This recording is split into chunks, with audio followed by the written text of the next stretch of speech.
This is Sirens, a series brought to you by the ladies of Bombshell, where we dissect the institutions of American power. Join us as we sound the alarm on technology, governance, and national security issues, and always lure men to their desks. I'm Lauren DeYoung-Schulman. I'm Radha Iyengar-Pleb. And this week, this month, I'm not really clear on the time period this is supposed to be go on.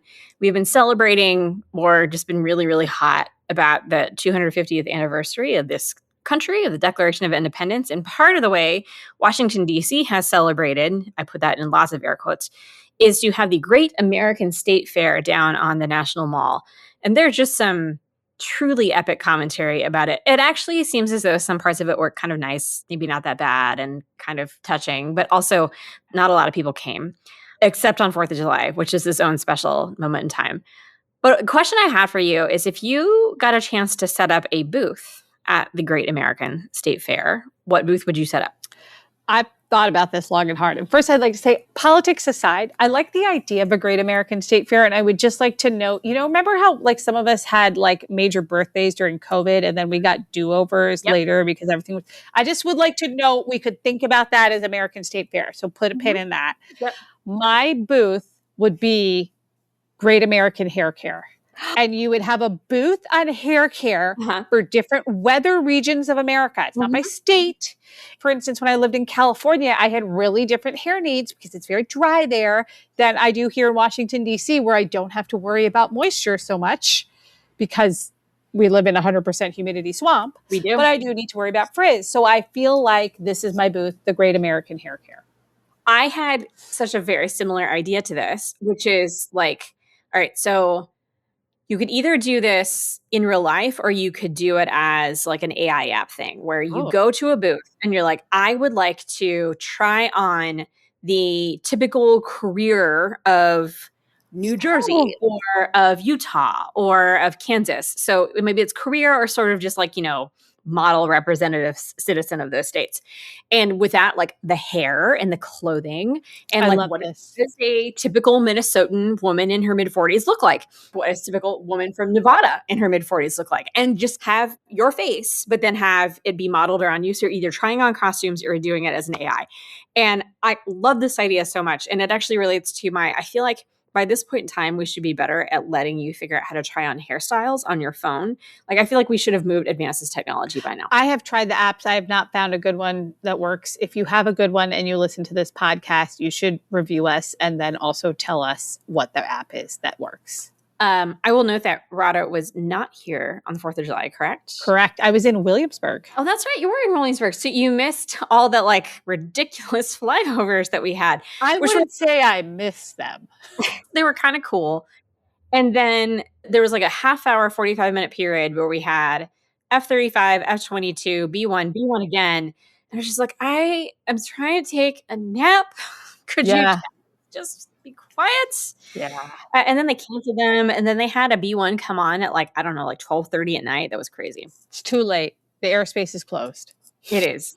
So happy anniversary. Happy birthday to America. Thank you for the flyovers. On It's a Drill this week, it's funny. I saw this story reported on CBS News, and I definitely thought no, this is an old story. This is from 2020. This is what happened last time. And yes, I was correct. More or less, this exact thing happened in 2020 during the Iran attacks on various American air bases in the Middle East. But instead, it is actually happening in 2026, where CBS News reported there were service members who were wounded in a pretty significant attack of the Iran quasi-war conflict police action explodey things, where they had shrapnel wounds, they had traumatic brain injuries. Some of them have spent multiple months at Walter Reed, and that these injuries were classified by the Army as, this is a technical term, not seriously injured. And while that is actually technically accurate, it falls into this weird moment where DOD classifies TBI as TBI in BD. And they have gotten called on this. They have made reforms on this many times. They have noticed that TBI has long-term implications and also costs and impacts veterans care.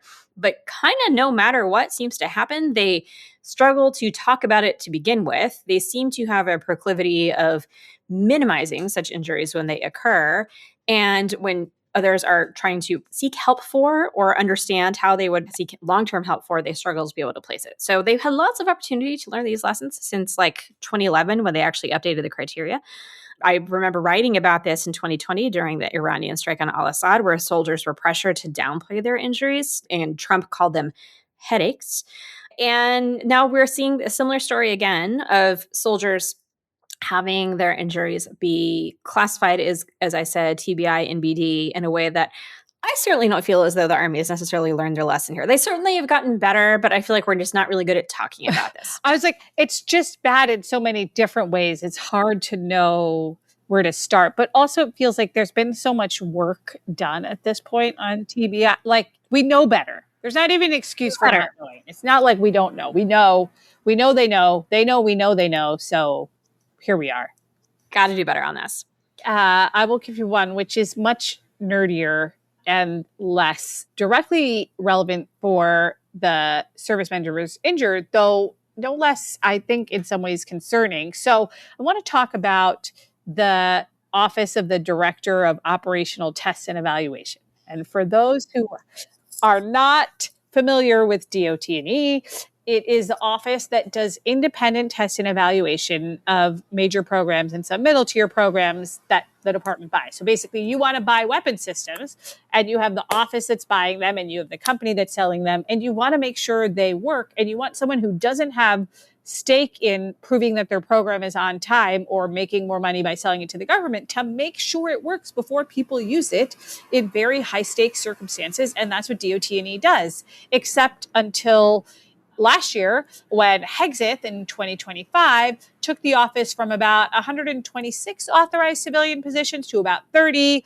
eliminated all but one of the executives, and ended all contractor support within 7 days. So not a gentle glide slope, but a really aggressive cut. Well, just a couple days ago, the GAO released a report on the impact that this had, and basically was very clear that it significantly impaired oversight activity. And what the GAO found was that the action officers are basically doing more programs in areas where they don't have expertise, creating even greater gaps in areas that we know are growth areas like electronic warfare. And the interviews from the GAO and the GAO report, I mean, I generally think this about GAO reports, but worth a read, guys, worth a read, is that the action officers are raising risks of the weapons reaching the truth with undocumented shortfalls in effectiveness, suitability, survivability, and importantly, lethality. So even if you were willing to issue all of those things for lethality, we are giving unknown risks to service members in the field because we're unwilling to have independent tests and evaluation. I think the last piece I'll just say here is that a lot of folks have speculated these cuts were because DOT&E wanted to have Golden Dome, the sort of flagship project, as something that they provided oversight on. And I will just close by saying lots of people have called this reckless and damaging, including Jack Reed, who's the ranking on the Senate Armed Services Committee. I think there's this mistake of like, you can do things faster, better, or you can do things faster, worse. And in this case, you don't necessarily get faster weapons by firing the people who check whether the weapons work. Well, I will quickly run through one more piece of It's a Drill in that if you have been paying attention to responses to requests for FEMA assistance and FEMA disaster approvals, which is like a big deal when you got declared a disaster, then you get to be able to get all these federal resources. If you've been paying attention to this and you thought like, kind of seems like red states are getting an easier access to this sort of thing than blue states, by golly, you are correct. The Urban Institute ran the numbers on this, as did Politico's E&E News in slightly different permutations. And more or less, when red states ask for help, they get about 84% approval rate. And when blue states ask for help, they get about 42% approval rate, which is interesting. From a slightly different perspective, E&E, which is part of Politico, looked back at about 2,500 disaster declarations going back to 1979 and didn't find anything like this in FEMA's history. So yes, this is new and maybe not awesome as we go into hurricane season. As another tidbit on this, Cameron Hamilton, which, God, what a name. Cameron Hamilton was fired last year after he told Congress that eliminating FEMA was not in the best interest of the American people, which, fair. The White House fired him, and he said something contrary to what the president believes. But then he was renominated a year later, showing that everybody can change in some way. At the same time, FEMA has lost like 5,000 employees since last year, and we are going into peak hurricane season in August. So here we go. Yeah, I don't look forward to the stories that we will have to cover on this particular topic in the coming months. Okay, my quick last one is for folks who didn't notice, there was another skerfuffle, I'll call it, between Anthropic and the federal government. Mm-hmm. Basically, Anthropic launched this frontier model, Fable 5, which is basically a version of Mythos, the thing that they said was too powerful to release until we had appropriate safeguards. Then 3 days later, the Commerce Department basically slapped them with an export control, citing national security reasons. It's reported this is because Amazon complained about concerns about the model to the White House, and also because it took Anthropic over an hour to get their CEO on the phone with the White House to resolve the issue. So there's like a ton of palace intrigue that goes alongside with this. But I think the big pieces are the government's position was that a model capable of generating basically this exploitation code was an export controllable national security concern until it could be mitigated. That sets a very interesting precedent that we hadn't predicted, and certainly not one I think I would have predicted for this administration, given its like very forward-leaning stance on speed over security. Yep. Anti-regulation. Yep. The flip side was that Anthropic's position itself was that this model was too dangerous to release, and then when it wanted to release it, that the jailbreak was narrow and non-universal, and so it was okay to keep it open and accessible to the public, which raised again this question of who decides when models are sufficiently safe. It's essentially the same question from the Department of Defense, where the government said that they should decide use cases and the performance of the models in the context of those use cases set in a different place. So for now, it's resolved. Commerce has lifted the export control. Fable has returned. Mythos came back for about the 100 vetted U.S. critical infrastructure and cybersecurity organization through this Glasswing program. But I think we've got this open question now on like, is this tiered model? Does this mean if you want to have full public access, the government gets to review it? Does it mean that we're going to have these tiers of public access, tiered access, and suspension? So I think it was a surprising turn of events. My entirely unproven, just based on my instincts hot take is that kind of feels like any time one of these companies releases a new and better and sexier model of some kind, their lower level models that most of us are accessing on a day-to-day basis get more irritating. And in order to incentivize us to like think about this more, and not like worse necessarily, more irritating. That is my entirely unfounded hot take. We'll have to like have an irritation meter to know. Do you think they amp it up just in time for the release, or they wait for the release and then ramp it? Or that's a great question. This is how you know I started off as a UX researcher when I joined. Yep. The question I have about this. All right. We are moving on to the dumpsters that are on fire. And in this case, we're going to talk about military economic security. Yes. Well, so maybe just starting by framing the context, the Military Family Advisory Network recently released its biannual survey. So that's about 10,000 people. It's a large independent research on military families. And the headline number was 41% of military families report food insecurity, which is up from 16% in 2023. And I think the real kicker is for junior enlisted families, it's 74%. Now, I want to be clear, this isn't a new problem. Congress has been legislating fixes since 2020. DOD has a strategy document. RAND has done research and weighed in on options. And there's a lot of debate about the numbers. Are they right? Are they overstated? Are we measuring the wrong things? Is this for selection bias? I think my view, and I worked on this when I was in the government, and I had those views then, and I have them now, is these are basically the wrong questions. Even if the numbers were half what they are now, even if the measures are not truly food insecure the way we mean it in policy terms, but just food struggling or food affordability issues, this is still a salient question. And the research connecting what happens in service members' kitchen tables to what's happening at their duty station is extremely robust. We know that this impacts retention. We know that the all-volunteer force recruitment relies on this word of mouth, and that has been declining for years.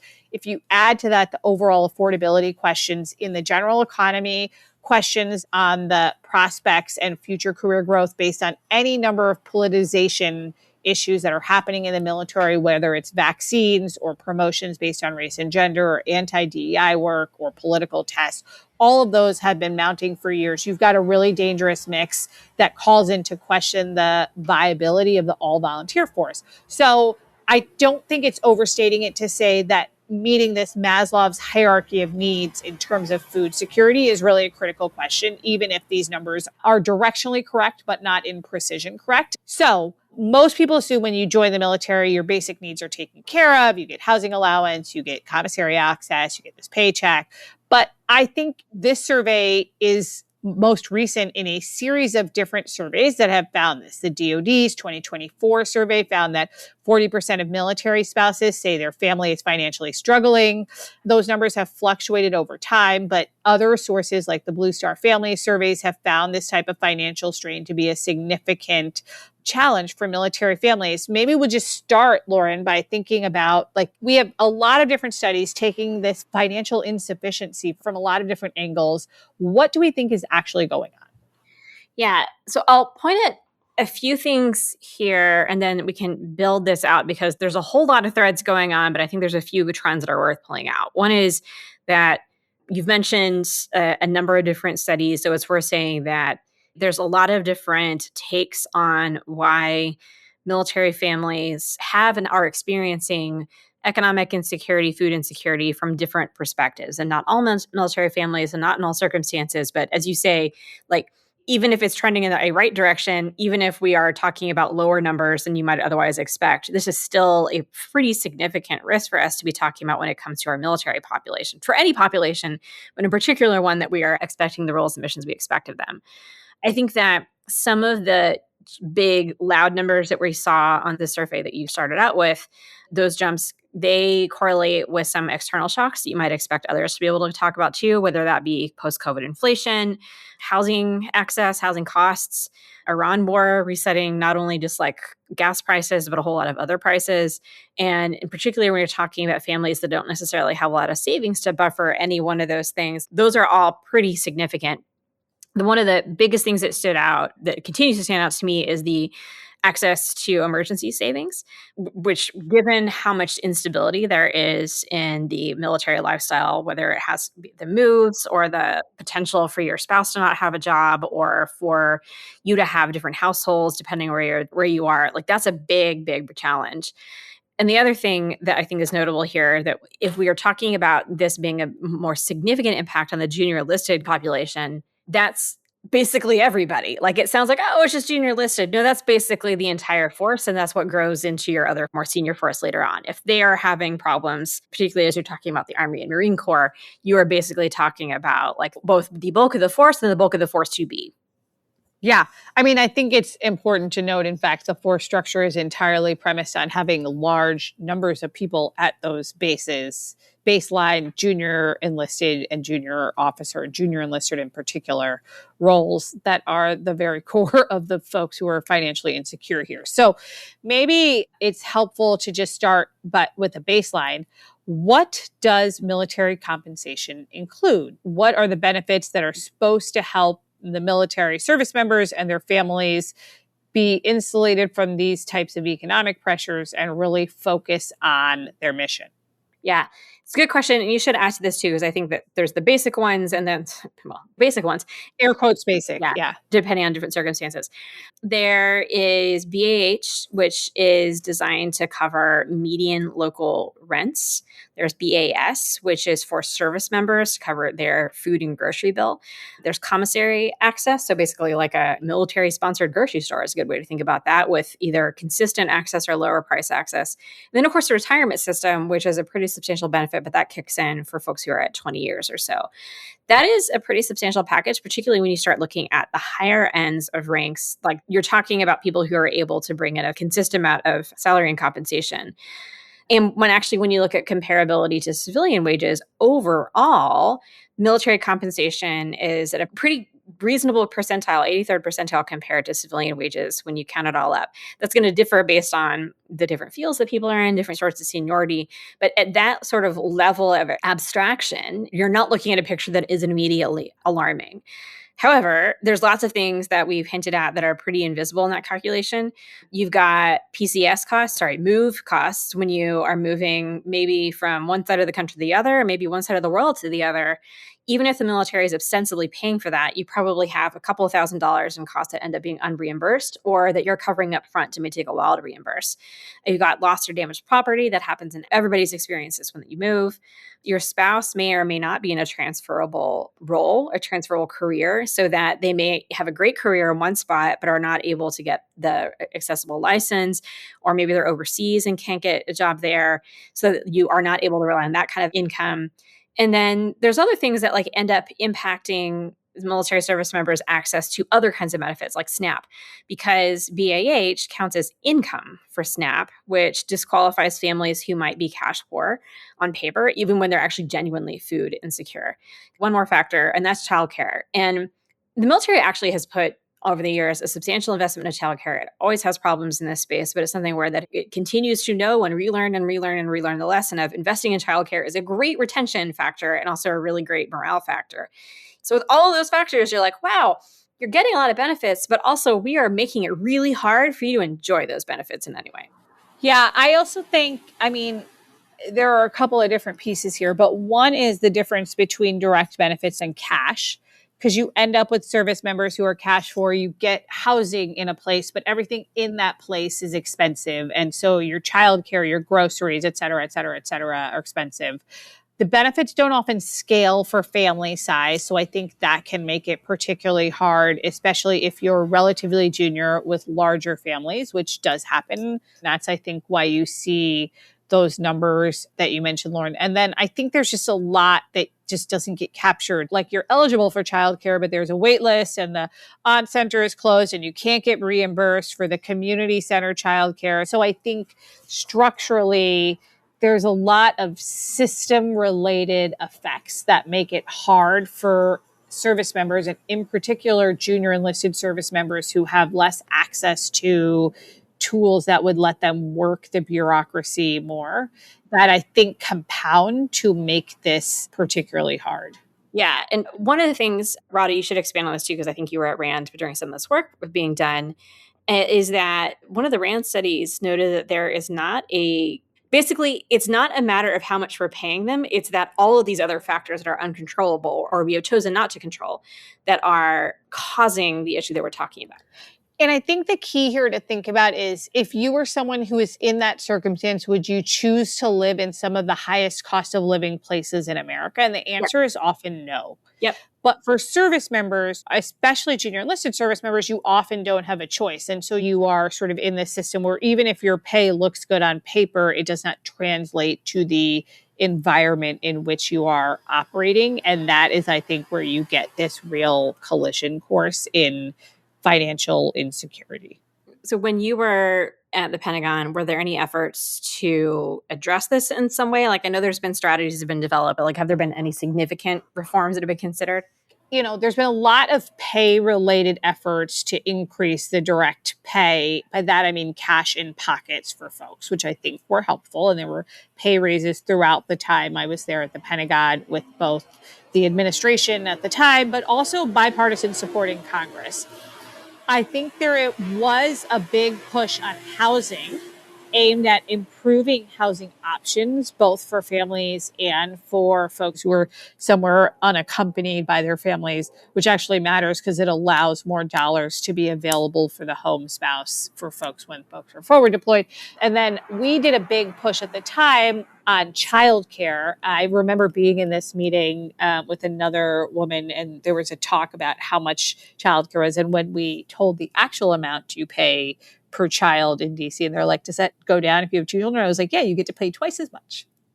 And it was like shocked faces around the room. So I think we did a big push on both increasing the allowance for childcare and increasing the availability of options. If there was a silver bullet here, I think across administration and across parties, we would have found it. And it's more like there needs to be systematic attention to this. And when you have a broader affordability issue, it's going to disproportionately load on certain groups.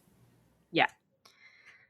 And this is where I think it's important to talk about not just some of the impacts you might see in terms of the overall shape, contours, quality, readiness of the force. And I think that there's some interesting conversation set to be had and start here around how food insecurity impacts physical performance or cognitive degradation, how it can impact morale, anxiety, suicidal ideation, and then in particular, how it can impact propensity to serve and intention to stay.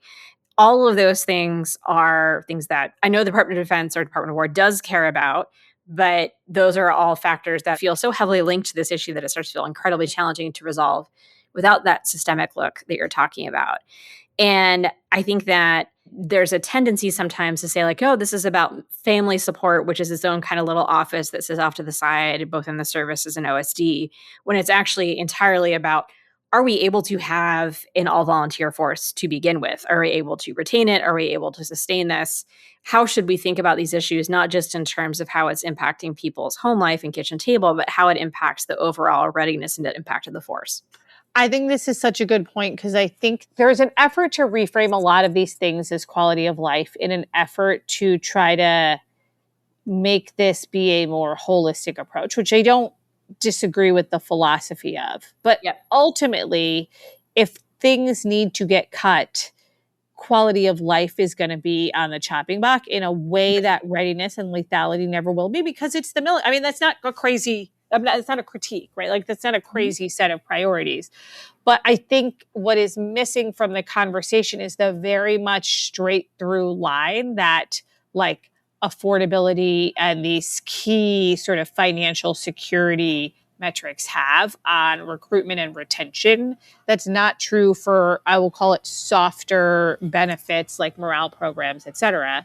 And so thinking about how we reframe the conversation here on like food security as a key element, family food security, family financial well-being as a key driver for recruitment and retention in the same way that promotion potentials and professional education, command experience, et cetera, I think has got to be like a reframe, reshape of this conversation. Yeah, particularly with, I love when I can bring in demographics here. The number of 18-year-olds is going to peak in the next couple of years. We are already in the place of like, everybody's worried about the pool of recruits that you're able to access and who's actually going to be qualified to get in. But the literal numbers of 18-year-olds are going to shrink.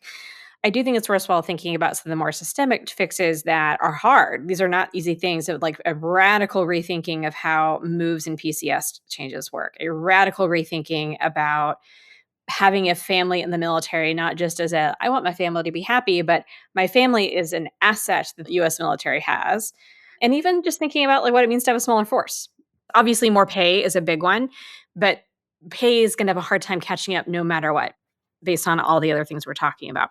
Yeah, I mean, you can't have an all volunteer force if no one voluntarily wants to join it or tell anyone to join it. Right? Yep. That's the core premise of it. And no one is voluntarily signing up for food insecure, long-term family instability and potential deployment to uncertain wars with unknown promotion potential. So I think, there's got to be a longer term view on what does the future force need to look like and what do they need to have as guarantees or support elements to ensure that they feel like they're going to be ready and productive in their jobs. And absent that, it's going to be very hard to continue our current approach.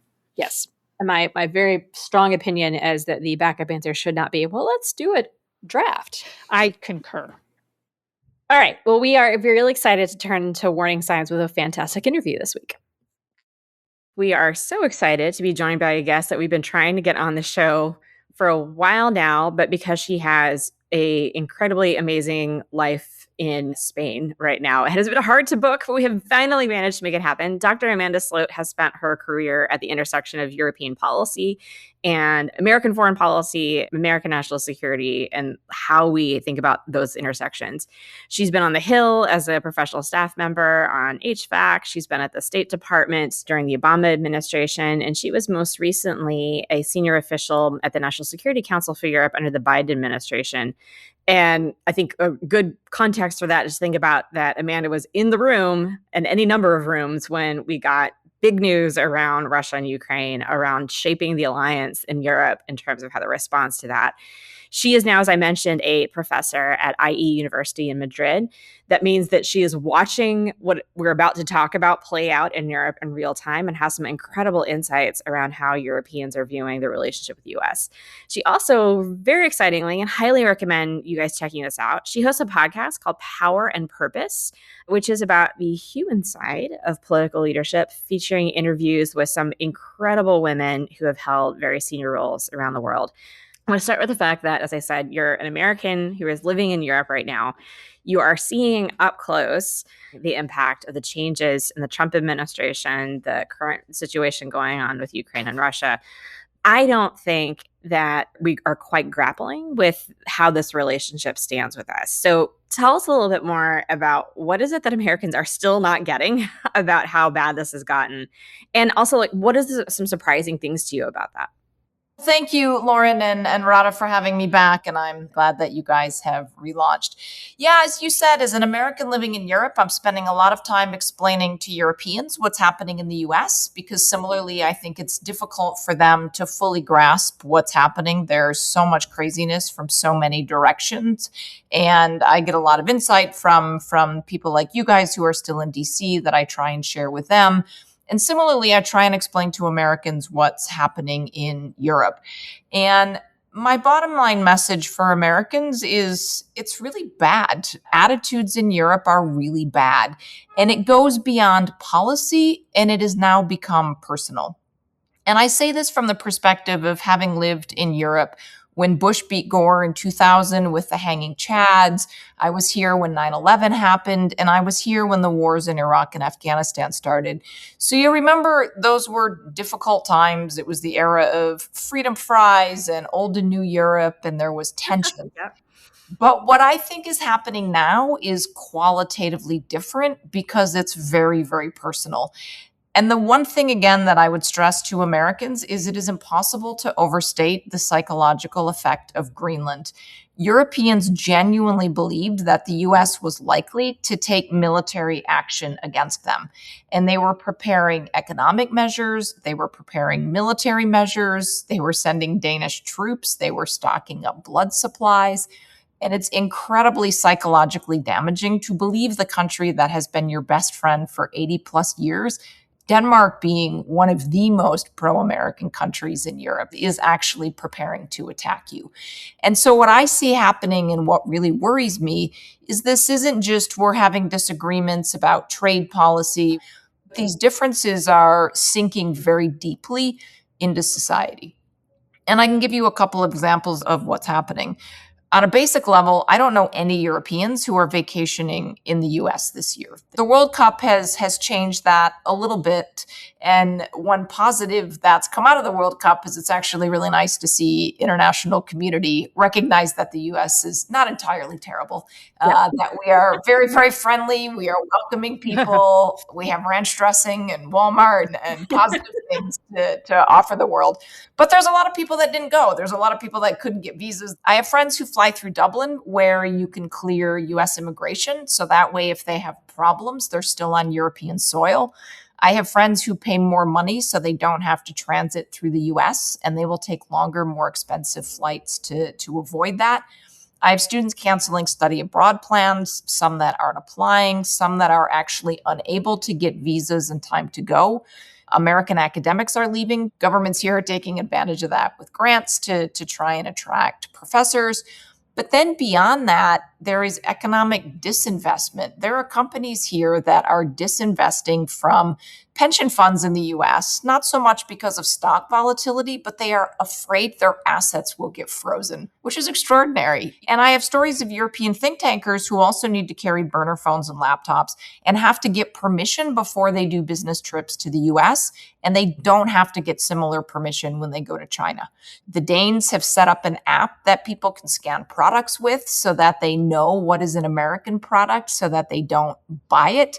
So it's not just the political level, it's not just the economic level, it's actually coming down to the citizen level. And that's what really, really worries me. I think the examples you just gave really drive this home more effectively and with more permanency than what I'm about to talk about, but I will have a question at the end of this, which is around polling. There's always a lot of polling on the overall state of like the US and NATO relationship or US and Europe relationship, but it all absolutely underscores what you just outlined, whether it be ECFR found that only just over 10% of Europeans now view the US as an ally, which is crazy. Politico found that 36% of Europeans consider the US to be a threat, compared to only 29% for China. And similar polls from Pew and others in terms of thinking about the US as a reliable partner. Something I'm curious about, though, is how much do you think our European colleagues will be willing to see those dynamics will shift post-Trump, or do you think that this is a structural reset in terms of how Europe thinks about the US that is going to go on no matter who is in charge? I think it is possible to improve things, but I think it is going to take a very long time. Some people here tell me it can't be repaired at all. I think Europeans wanted to believe, like certainly I'm sure the three of us did, that Trump won was an aberration. And they just can't understand how Americans voted for Trump with such a decisive victory the second time. And so that not only raises questions about him and what he's doing, but it raises questions about American voters. And I think so many Europeans idolize the US. I was with a Polish woman this weekend who said, I was so excited when McDonald's finally came to Poland after the fall of the Soviet Union. They wanted our Levi's, they wanted our iPhones. So many people here tell me that they learned English by watching American movies and TV shows. I'm watching a lot of Spanish programs on Netflix and it's not working quite as they explained.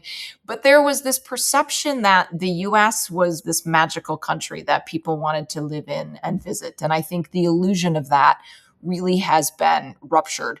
And the biggest thing is that the trust is gone. Europeans have realized that they can no longer depend on the United States. And so, yes, you can have a Democratic administration come in, you can have a much more mainstream Republican administration come in, but the trust deficit is so deep now, and it is permeated so deeply into society that I think, especially for future generations that are coming of age now, it's really going to be difficult to change the perception that they have of the US.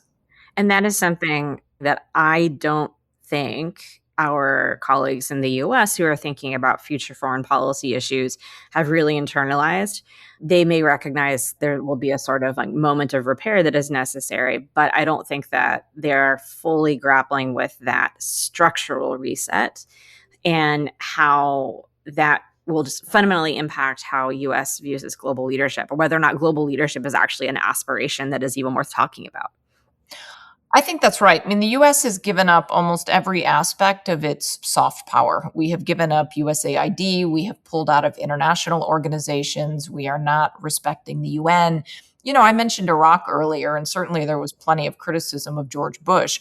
But Bush, leaving aside torture perhaps, respected international institutions and the international order. He went to Congress and got permission for the war. He went to the UN and made a case. He cobbled together a coalition of the willing in terms of allies prepared to go in.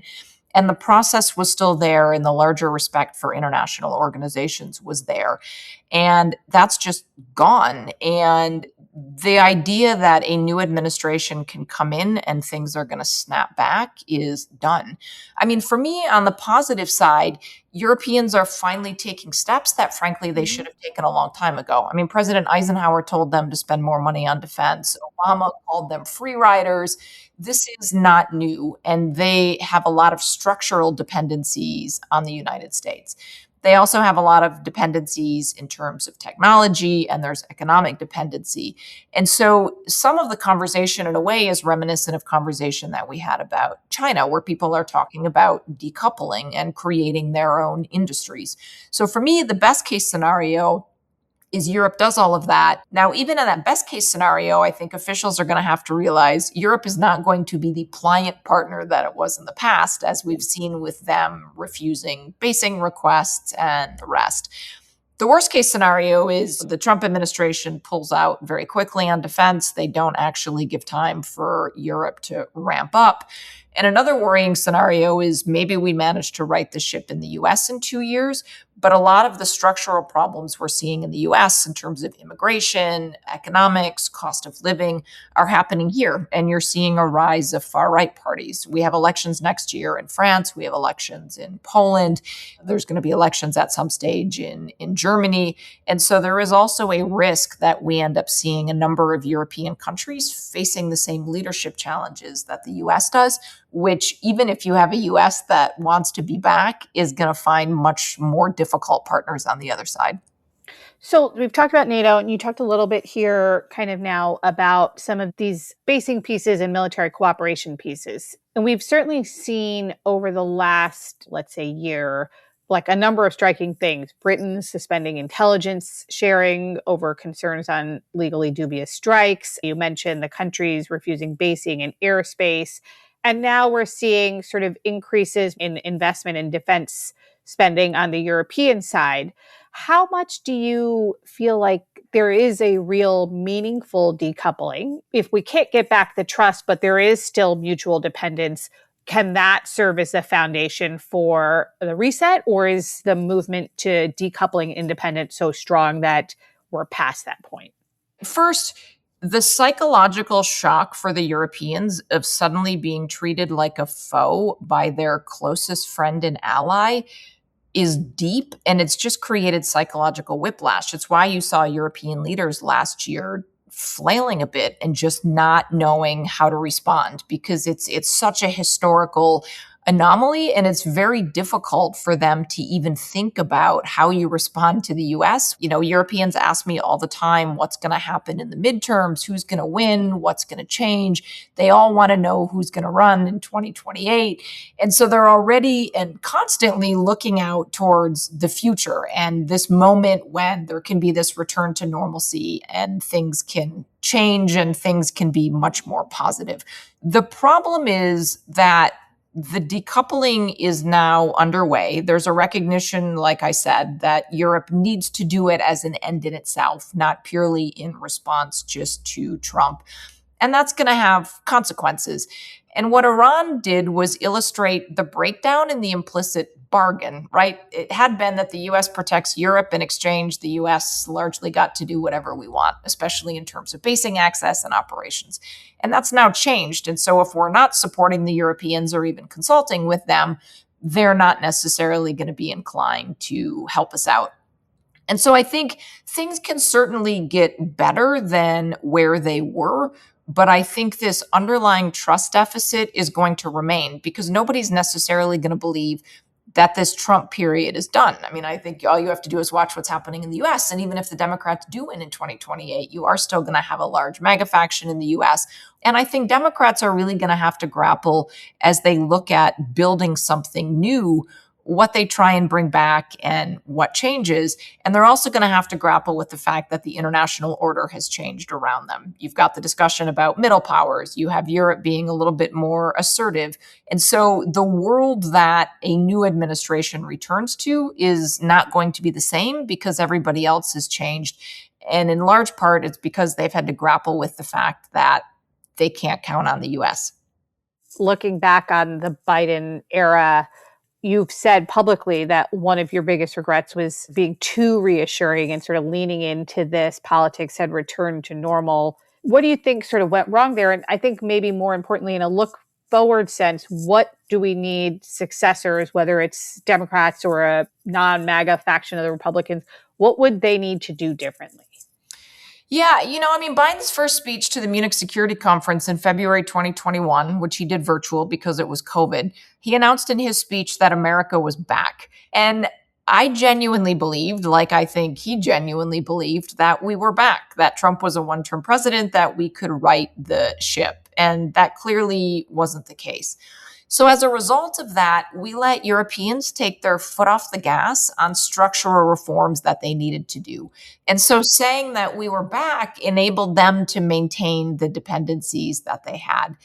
And one of the great intangibles for me of what's happening now with Trump is that historically, I think the US has provided one of the organizing principles in Europe. We were very involved in the Marshall Plan after the Second World War. We helped during the financial crisis to keep countries in the euro, which was set up as a competitor to the US.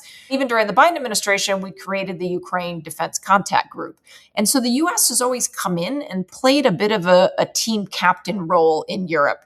France, you do this, Germany, you do this, Poland, you do this.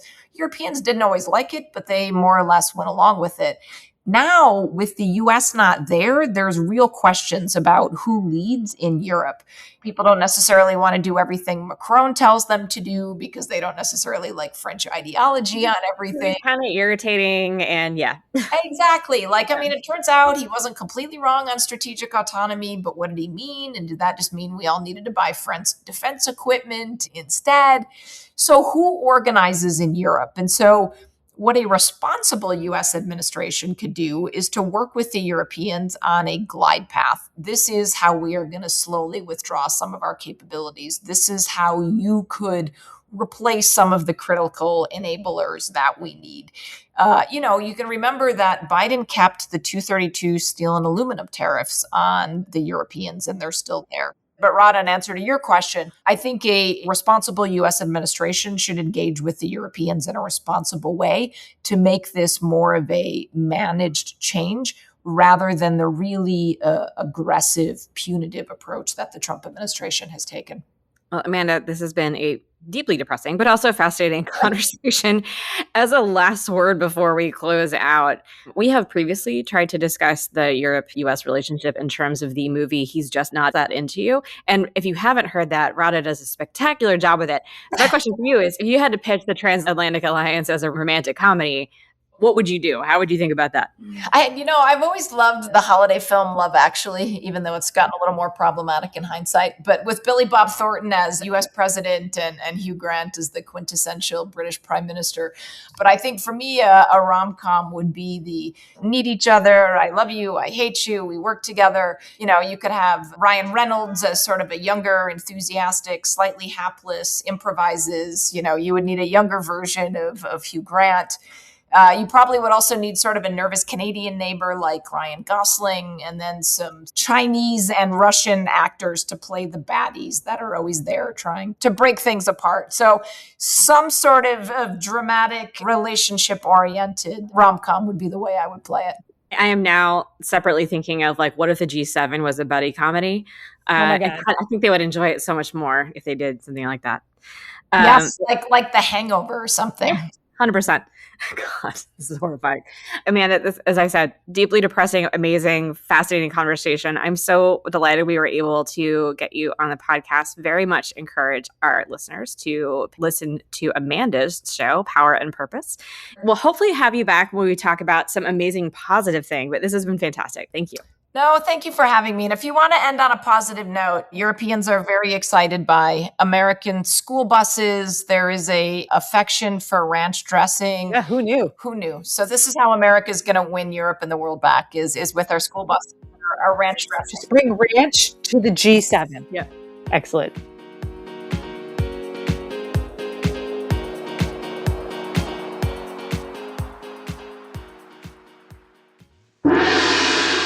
Okay, for Gong Show, I can't believe that we're already at July and we haven't talked about summer reads yet. Or if we have, I've entirely blanked that out and I've decided not to care. Summer reading. I want to talk a little bit about a really bad place that I went to, really bad but really amazing place that I went to. I have rejected the idea for months, years, that I'm going to read any of the Sarah Moss Court of Thorn and Roses situation that I always see pushed to me whenever I'm in a bookstore. I'd be like, nope, that doesn't really seem like my jam. I picked up the first one, and guys, I read 6 books in a span of a week and a half. Wow. And I'm embarrassed by that because these are not, let's say, intellectual novels. They start in the, I would say, the YA sphere. They definitely transition at a point in time to not so young adults who have very active, healthy sex lives. And like the first couple are like really romantic and I kind of loved them. And then like the second was actually interesting and has some interesting political dynamics. And then after that, you're like, this is just smut. This is smut that happens to take place in a fairyland of some kind. And sometimes you need that. But now I feel as though I need to purge my soul a little bit. And I haven't figured out what to read next after reading all 6 of those so quickly. Wow. Yeah. So I have 2 sort of on opposite ends of the spectrum, which is on the one hand, if you want to feel good and happy and warm and joyful inside, I would encourage you to read The Night We Met, which is by Abby Jimenez, and it has a purple and pink sunset cover with cartoon people in love on it. And the feeling of the cover is the exact feeling you get from the book. There is minor amounts of tension. The protagonist has a nut allergy. Wow. So, I leave that with you. And it is not too hot for Rada. So it is suitable for your modest romance needs. If you are in the vein of Rada, I would say you can read the first 2 Court of Thorn and Roses books. And then after that, you should maybe beep, beep, beep, beep, beep. The other book I would recommend is The Secret Lives of Murderers' Wives. Okay. Which is a group of women who inadvertently meet each other, whose husbands were either beknownst or unbeknownst to them, murderers/serial killers, form a group to try to solve a murder mystery. As of course they do. I was hoping you were going to say like start knitting or something like that, but no. They've got to solve a murder mystery, and it is a delightful romp through that. It is sometimes exciting. You get some conversations with their husbands in jail, which gives you a lot of insight into the different versions of relationships they might have. It's like half The Sopranos, half Jessica Fletcher, Murder, She Wrote. All 100% good time. Amazing. I will add one more. This is more if you have children and you need to have like audiobooks in the car at some point in time. We did, when we were on our trip out west, The Wizard's Guide to Defensive Baking. So this is like a more of a, I say, tween level fantasy book that involves a young 14-year-old woman who is a baker whose only skill with magic is around baking. So she can make sure that your bread dough doesn't fall. She can bring gingerbread man to life briefly. And there is a magical sourdough starter that she has sort of brought to life named Bob. And there's actually a lot of really good political commentary in this book. I don't know how to like fully bring that out. You're just going to have to read it. But phenomenal for, I would say, maybe 7 years old to tween sets, particularly if you like baking. Perfect. I do like baking. And with that, we have our summer reads. We do.